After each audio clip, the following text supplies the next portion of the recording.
నమస్కారం NSTV news కి స్వాగతం. నా పేరు సంధ్య. ముందుగా వార్తల్లోని ముఖ్యాంశాలను ఇప్పుడు చూద్దాం.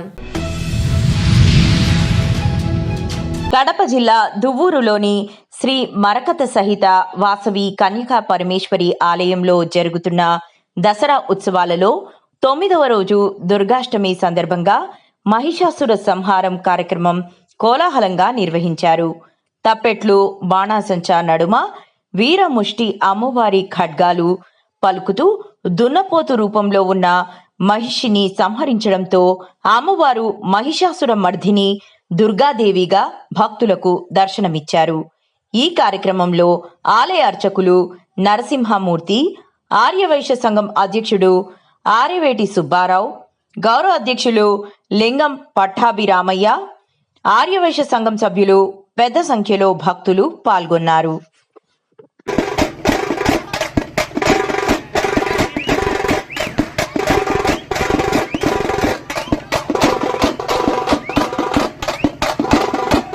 Welcome to NSTV.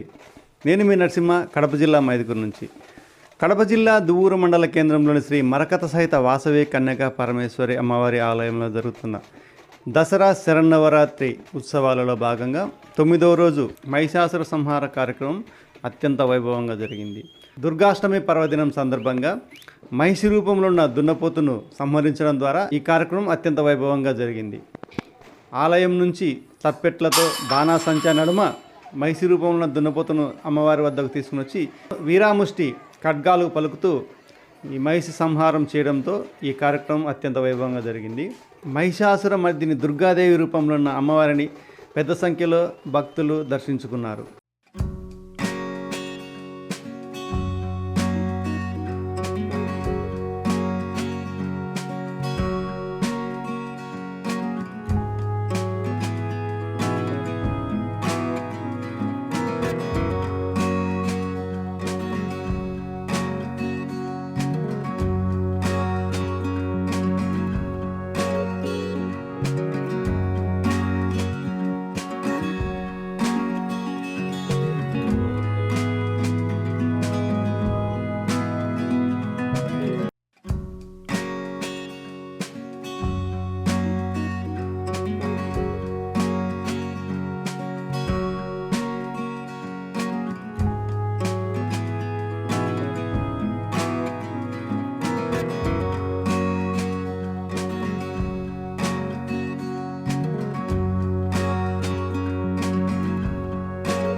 చూస్తూనే ఉండండి మరిన్ని వీడియోల కోసం ఎన్ఎస్టీవీ.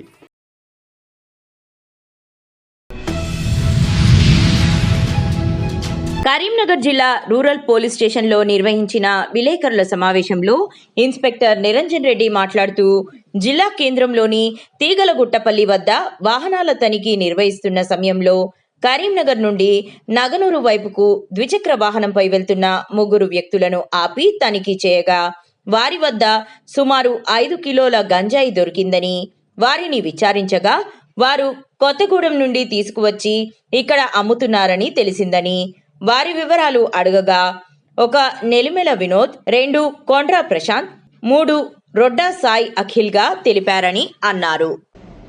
నిన్న సాయంత్రం సమయంలో కరీంనగర్ రూరల్ ఎస్ఐ గారు నరేష్ మరియు తన సిబ్బందితో తీగలగుట్టపల్లిలో ఉన్న రైల్వే స్టేషన్ వద్ద వాహనములు తనిఖీ చేస్తుండగా 3 వ్యక్తులు మోటార్ సైకిల్పై ఒక సంచిని పెట్టుకొని రాగా అట్టి వ్యక్తులను ఎస్ఐ గారు అతని సిబ్బంది ఆపి వారి వద్ద ఉన్న అట్టి సంచిని తనిఖీ చేయగా అందులో గంజాయి వాసన కలిగిన పువ్వులతో కూడిన గంజాయి ఆకు ఉండగా వారిని విచారించగా వారు మొదటి వ్యక్తి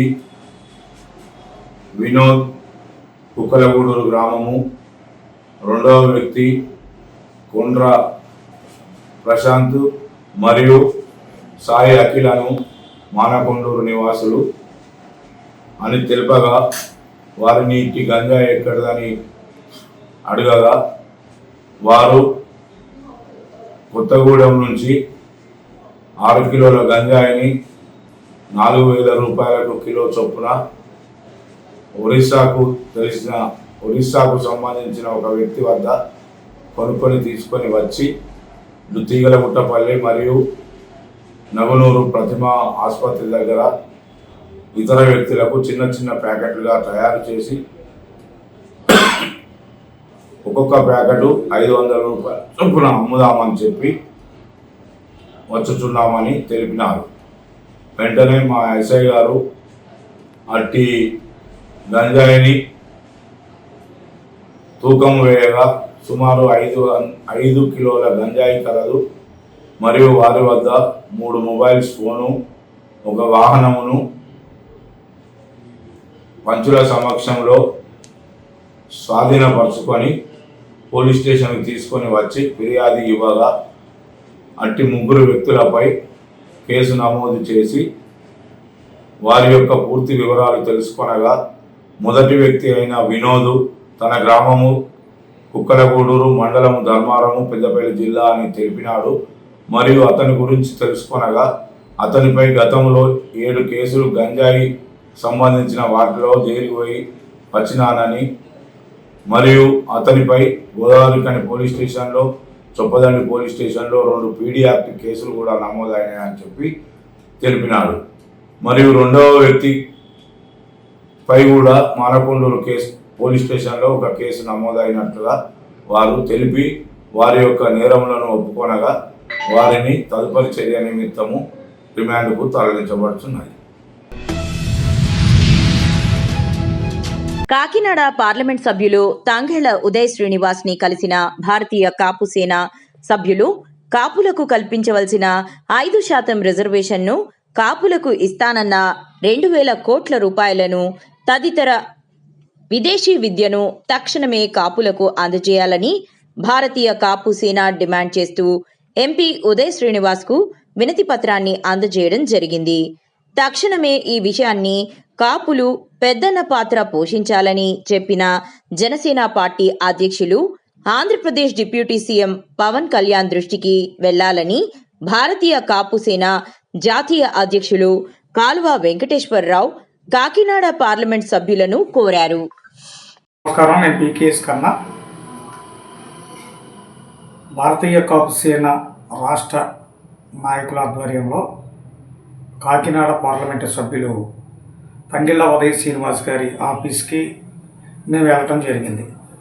అక్కడ మేము అనుకున్నాం ఆయన ఎంపీ గారు ఏదో మామూలుగా మాట్లాడతారులే అనుకున్నాం. కానీ ఆయన మాకంటే ముందు కొంతమంది ప్రజా సమస్యల మీద ప్రజలు వెళ్ళారు ఆయన దగ్గరికి. పేదవారు, ఉద్యోగం అని, ఇతరత్ర అవసరాల కోసం ఆయన దగ్గరికి వెళ్ళడం జరిగింది. మేము చూస్తున్నాం నిలబడి ఏంటి శ్రీనివాస్ గారు ఎలా వాళ్ళతో మాట్లాడతారని చెప్పంటే ఒక సామాన్య కార్యకర్త ఎలాగైతే వచ్చి వాళ్ళ సమస్యలు విని, నేను ఎంపీ అనే ఆలోచన ఆయన దగ్గర ఎక్కడా లేదు. వాళ్ళు చెప్పే ప్రతి సమస్యను విని ఆ సమస్య వెంటనే పరిష్కారం తన పిఎల్ ద్వారా మాట్లాడించి ఆ వచ్చిన సమస్యలు వెంటనే తీరుస్తున్న ఎంపీ గారికి ముందుగా ధన్యవాదాలు.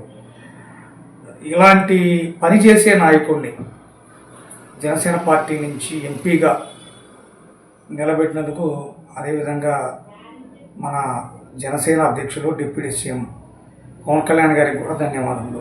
ఇలాంటి నాయకులే కదా ఈ రాష్ట్రానికి కావాల్సింది అనే విధంగా మన ఎంపీ కాకినాడ ఎంపీ తంగెళ్ళ ఉదయ శ్రీనివాస్ గారి పనితనం ఉందని భారతీయ కాపు సేన తన యొక్క మనోభావాలని ఈ ప్రజలతో పంచుకుంటుంది. ఎందుకంటే ఎంపీ అంటే సహజంగా నేను చాలామంది దగ్గర ఎంపీల దగ్గరికి వెళ్ళాను. నేను ఎంపీ అంటే సహజంగా ఆయన కలవాలంటే ఏదో 2 నిమిషాలు 1 నిమిషం అపాయింట్మెంట్ ఇచ్చి పంపించేస్తారు. కానీ ఈయన దగ్గరకు వచ్చిన ఏ సమస్య మీద వచ్చిన ప్రజలు వచ్చినా కూడా వాళ్ళతో మమేకమై వాళ్ళ సమస్యలు విని వెంటనే పరిష్కార దిశగా వెళ్తున్న తంగెళ్ళ ఉదయ శ్రీనివాస్ గారికి మరొక్కసారి అభినందనలు తెలుపుతూ, ఇలాంటి ఎంపీని ఇచ్చినందుకు పవన్ కళ్యాణ్ గారికి కూడా మరొకసారి అభినందనలు తెలుపుతుంది భారతీయ కాపు సేన. జై హింద్. కామారెడ్డి జిల్లా జుక్కల్ నియోజకవర్గం బిచ్కుంద పట్టణ కేంద్రంలో తెలంగాణ సాంప్రదాయ ఆచారాలకు ప్రతీక, మహిళల ఆత్మగౌరవానికి, వారి సాంప్రదాయ సంస్కృతికి ప్రతీకగా సద్దుల బతుకమ్మ వేడుకలు ఘనంగా జరుపుకున్నారు. ఈ సందర్భంగా మహిళలు సాంప్రదాయ దుస్తులు ధరించి తీరొక్క పూలతో అందమైన బతుకమ్మలను పేర్చారు. మహిళలందరూ ఒక్కచోట చేరి బతుకమ్మ బతుకమ్మ ఉయ్యాలో అంటూ కోలాటాలాడుతూ బతుకమ్మ సంబరాలు ఘనంగా జరుపుకున్నారు.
కూటమి అధికారంలోకి వచ్చాక ప్రజా సంక్షేమానికి ప్రథమ ప్రాధాన్యం లభిస్తుందని కొత్తపేట ఎమ్మెల్యే బండారు సత్యానందరావు వ్యాఖ్యానించారు. పొద్దు పొడవక ముందే ప్రతి నెల మొదటి రోజునే పెన్షన్ల పంపిణీ కార్యక్రమం మొదలు కావడమే ఇందుకు నిదర్శనమని అన్నారు. ఎన్టీఆర్ భరోసా, సామాజిక భద్రత పెన్షన్లతో నిరుపేదల జీవితాలకు భద్రత, భరోసా లభిస్తుందన్నారు. బుధవారం కొత్తపేటలో జరిగిన పెన్షన్ల పంపిణీ కార్యక్రమంలో ఆయన పాల్గొన్నారు.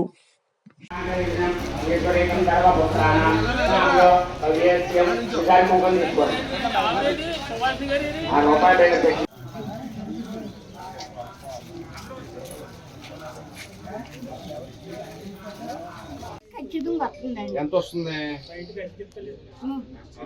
4,000 వస్తుంది. అంతకుముందు ఎంత వచ్చేది మనకి? చంద్రబాబు గారు మన ఎలక్షన్ లో గెలిచి ముఖ్యమంత్రి అయ్యారు కదా, అంతకుముందు 3,000 వచ్చేది. 3,000 అంటే ఒకేసారి 1,000 రూపాయలు పెంచారు, 4,000 చేశారు. అంతకుముందు పాతది కూడా 3,000. 3,000కి ముందు 3 నెలలు ముందు నుంచి ఇచ్చారు కదా. ఫస్ట్ ఆయన వచ్చినట్టే 7,000 ఇచ్చాడా? 4,000 ప్రతి నెల 4,000 ఉంటుంది. రైతు సార్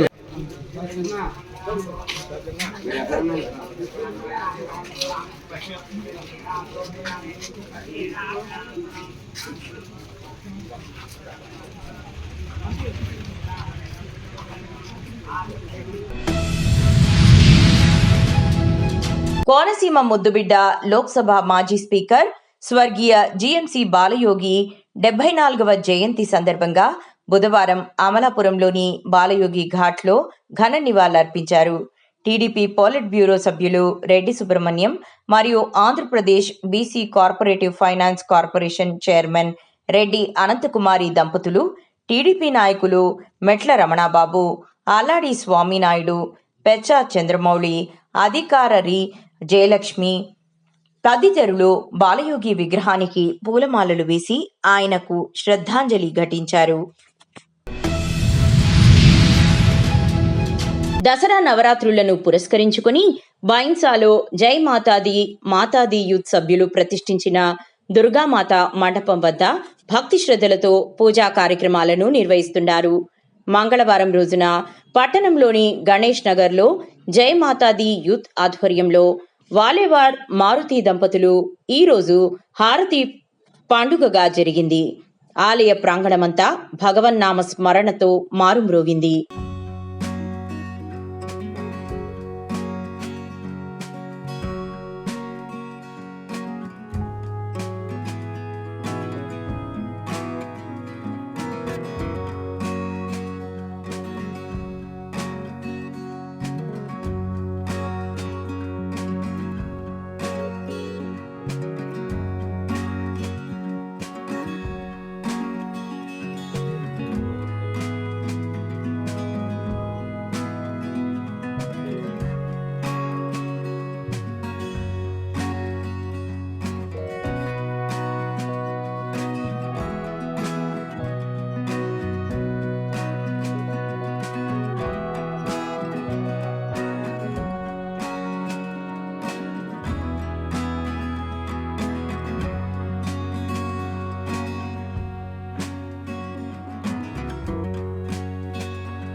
దేవరకద్ర నియోజకవర్గం చిన్న చింతకుంట మండల కేంద్రంలో బస్టాండ్ కూడలిలో మాజీ శాసనసభ్యులు ఆల వెంకటేశ్వర రెడ్డి గారి జన్మదినం సందర్భంగా బీఆర్ఎస్ శ్రేణులు ఘనంగా కేక్ కట్ చేసి ఆల వెంకటేశ్వర రెడ్డి జన్మదిన శుభాకాంక్షలు తెలపడం జరిగింది.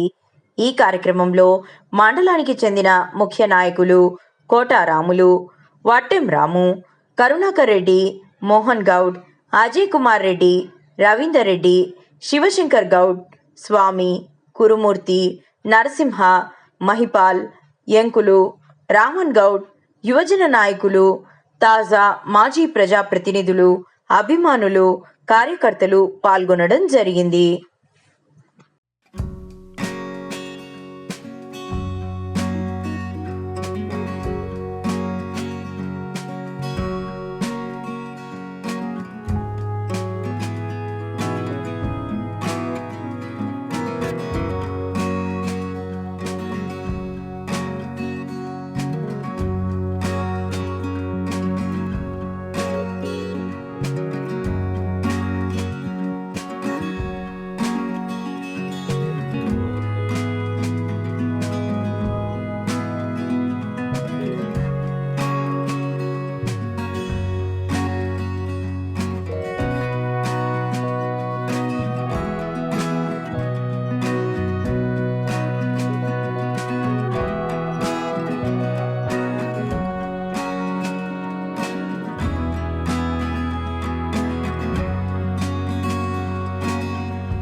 నిజామాబాద్ జిల్లా మాక్లూర్ మండలం మదన్పల్లి గ్రామంలో శ్రీదేవి శరన్నవరాత్రులు ఘనంగా నిర్వహించారు. ఈ కార్యక్రమంలో ప్రత్యేక పూజలు చేసి అనంతరం మహిళలు భక్తి శ్రద్ధలతో కుంకుమార్చన చేశారు.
నిర్మల్ జిల్లా బాయిన్సాలో దేవీ నవరాత్రి ఉత్సవాలు అంగరంగ వైభవంగా జరుగుతున్నాయి.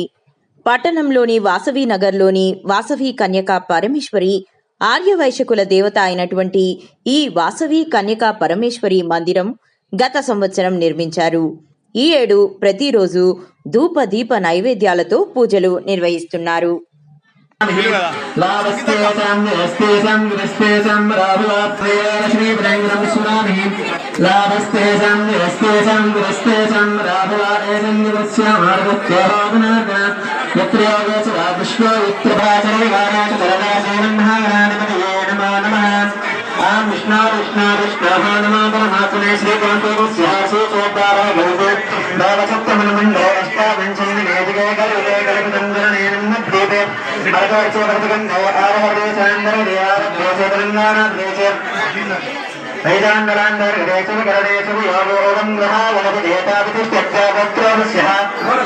స్వస్తించండి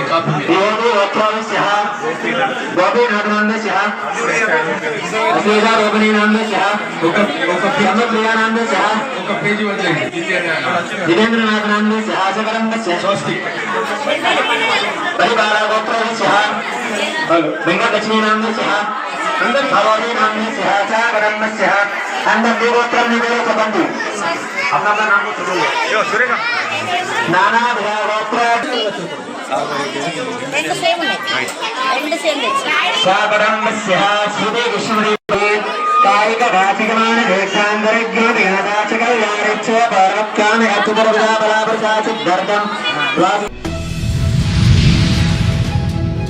మెదక్ జిల్లా చిలుపిచేడ్ మండలం చిత్కూల్ గ్రామ శివారులో మంజీరా నది ఒడ్డున వెలసిన దక్షిణ భారతదేశంలో రెండవ ఆలయం శ్రీ చాముండేశ్వరి దేవి శరన్నవరాత్రులు సందర్భంగా స్థానిక నర్సాపూర్ ఎమ్మెల్యే వాకిటి సునీతా లక్ష్మారెడ్డి శ్రీ చాముండేశ్వరి దేవి ఆలయంలో కుటుంబ సభ్యులతో కలిసి ప్రత్యేక పూజలు నిర్వహించినారు.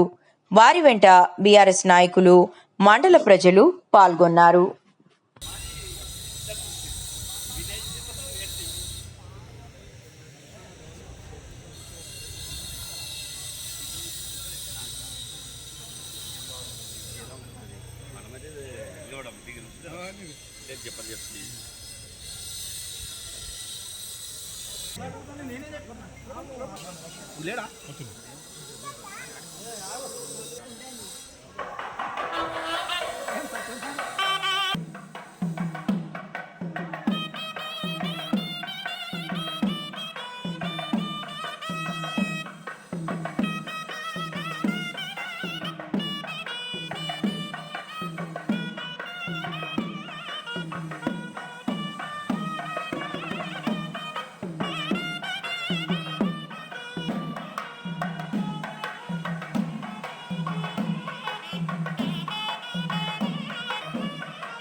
ఈ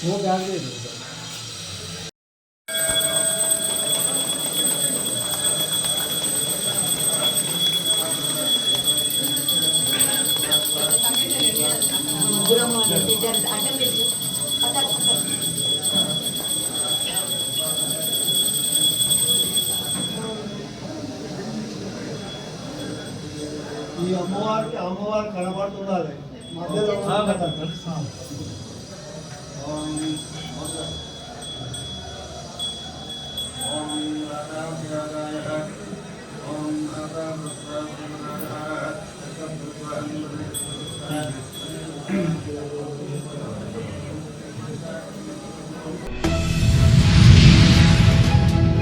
సామాన్య కుటుంబంలో జన్మించి అత్యున్నతమైన లోక్సభ స్పీకర్గా ఎదిగిన బాలయోగి జీవితం ప్రతి ఒక్కరికి స్ఫూర్తిదాయకమని కొత్తపేట ఎమ్మెల్యే బండారు సత్యానందరావు అన్నారు. దేశ రాజకీయాల్లో తనదైన ముద్ర వేసిన కోనసీమ ముద్దుబిడ్డగా ఆయన చరిత్రలో నిలిచిపోయారని కీర్తించారు. బుధవారం స్వర్గీయ జీఎంసీ బాలయోగి జయంతి సందర్భంగా కొత్తపేటలో ఆయన విగ్రహానికి పూలమాలలు వేసి ఎమ్మెల్యే బండారు సత్యానందరావు ఘన నివాళులర్పించారు. స్వర్గీయ కీర్తిశేషులు శ్రీ గంటి మోహన్ చంద్ర బాలయోగి గారు లేని లోటు ఎవరూ తీర్చలేనటువంటిది. బాలయోగి గారు కోనసీమ అభివృద్ధి ప్రదాత, అజాత శత్రువు, అభివృద్ధి కాముకుడు, చిరస్మరణీయుడు. సామాన్య కుటుంబంలో పుట్టి కేవలం 2 దశాబ్దాల లోపు రాజకీయాల్లోనే ఉండి తనదంటూ ఒక చెరగని ముద్రను ఈ ప్రాంత ప్రజల మీద హృదయాల్లో స్థిరస్థాయిగా ఉండే విధంగా ఆయన ఒక స్థానాన్ని సంపాదించుకునే విధంగా ఈ ప్రాంత అభివృద్ధికి అభివృద్ధి కృషి చేసినటువంటి గొప్ప వ్యక్తి శ్రీ జీఎంసీ బాలయోగి గారు. అతి సామాన్య కుటుంబంలో పుట్టిన వ్యక్తి అంచెలంచెలుగా దేశ స్థాయిలో అత్యున్నతమైనటువంటి లోక్సభ స్పీకర్గా పదవిని అలంకరించి ఆ పదవికే ఉండి తెచ్చినటువంటి గొప్ప వ్యక్తి. మనందరూ కూడా గర్వపడే కోనసీమ ముద్దుబిడ్డ మన జీఎంసీ బాలయోగి గారు. ఆయన అడుగుజాడలు కోనసీమ ప్రాంతంలో ఏ మూలకెళ్ళినా అభివృద్ధి రూపంలో మన కళ్ళ ముందు కనిపిస్తూ ఉంటుంది. అటువంటి బాలయోగి గారి 74వ జయంతి సందర్భంగా వారికి ఘనమైన నివాళులు అర్పిస్తూ ఆయన మన నుంచి భౌతికంగా దూరమై 2.5 దశాబ్దాలు కావస్తున్నా ఇప్పటికీ కూడా ఆయన మన మధ్యలో కళ్ళ ముందు ఆయన చేసిన అభివృద్ధి, ఆయనతో ఉన్న సాన్నిధ్యం, అనుబంధం కనిపిస్తూనే ఉంటుంది. నాతో అత్యంత అభిమానంగా చాలా చనువుగా కలిసిమెలిసి పనిచేసినటువంటి సంఘటనలు కొన్ని కూడా గుర్తుకొస్తూ ఉంటాయి. అటువంటి బాలయోగి గారు మరి ఈనాడు లేని లోటు ఎవరూ తీర్చలేనిది. ఆయన ఆశీస్సాలను అందరూ పాటుపడడం కూడా మరి బాలయోగి గారికి ఘనమైన నివాళులు సందర్భంగా తెలియజేసుకుంటాం.